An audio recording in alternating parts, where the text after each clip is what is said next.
Hi everyone, Kathy Marvel here. Welcome to Operation Less Stress. Today's kind of an intro, just talking about how being mindful can help your mind and body work together. Mindfulness is really just being present with your mind, present with your body, present in your heart, even if that is acknowledging that you are feeling stressed out, which does happen a lot in life. I recently wrote And She Said Breathe, children's book, and I just want to read the very first couple sentences that it's not part of the story. It just talks about what stress does to your mind and your body. It is typical for kids and adults to experience many stressors throughout the day. Sometimes we are not fazed by life's little annoyances, but often those little stressors can build up and significantly impact our ability to solve problems, to stay focused, and engage effectively with the people that are around us. If you are wanting more of a scientific explanation of what stress actually does to your mind and body, there is a free download on my website, thesunshinespotlight.com, that is about this book, but it's got scientific words like amygdala and prefrontal cortex and all of that. It also explains the breathing strategies in the book, so if you have kids and you're wanting that piece to add into your life, go for it.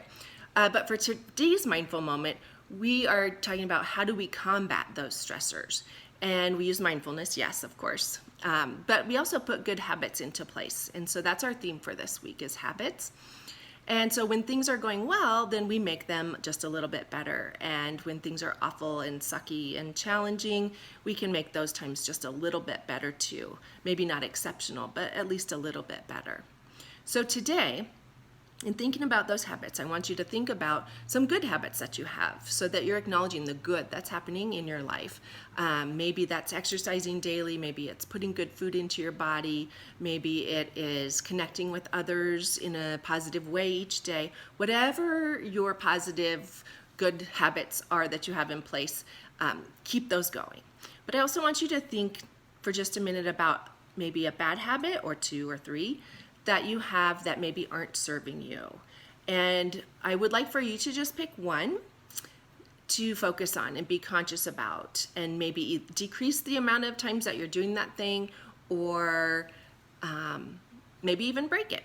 But you should know it does take around 2 months to put a good habit into place solidly. And so it takes even longer to break a bad habit. So baby steps. Just choose one. Maybe it's drinking soda, maybe it is scrolling through social media, maybe it is answering that ping on your phone every single time it pings, and using too much technology. Whatever it is, maybe it's putting something unhealthy in your body.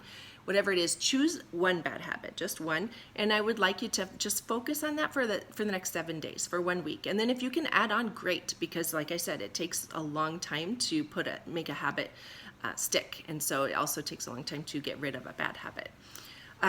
When thriving is your goal, you think, how am I going to get there? Which bad habits can I start to pay attention to and hopefully break? Those habits that aren't serving you, that might be causing you stress, that are taking away from your ability to actually thrive. They leave you stuck in survival mode. Choose one habit and decide, do you want to survive or do you want to thrive? Something that I use, a resource, just because I know when I listen to podcasts and when I listen to anything that's growth, for me, I want a resource that I can go to. So for adults, there's a book, 7 Habits of Highly Effective People, Stephen Covey. And for me, I use actually the 7 Habits of Happy Kids. Sean Covey wrote that one. Same thing, same exact principles, but I teach first grade, so I use the kid version. And I'll just quickly tell you those 7 habits that kind of make you a little bit more effective in life, maybe lead you towards thriving rather than just surviving. Being proactive, so taking care of yourself first, self-care, all of that stuff before you're worrying about someone else.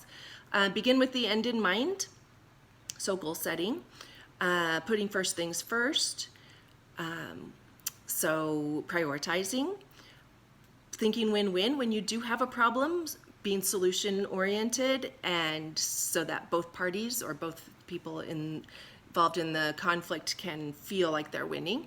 Seek first to understand and then to be understood, which is just about being a better listener. Synergize, which is about working together and using your resources around you. And finally, sharpening the saw, which is balancing your life so you have enough of your academics and your physicality and your spirituality and all of those pieces, you're kind of balanced. So if you found this mindful moment helpful at all, then use it, do it. Choose a bad habit and acknowledge the good habits, of course, and then find that one that might not be serving you to try and decrease. Try to break that one habit that might not be serving you. Join me tomorrow if your goal is not just to survive, but to thrive in this thing called life. As always, you can head to the Sunshine Spotlight for more mindful moment tips or for past and future Operation Less Stress videos. You'll head to Kathy Marvel's YouTube. See you tomorrow.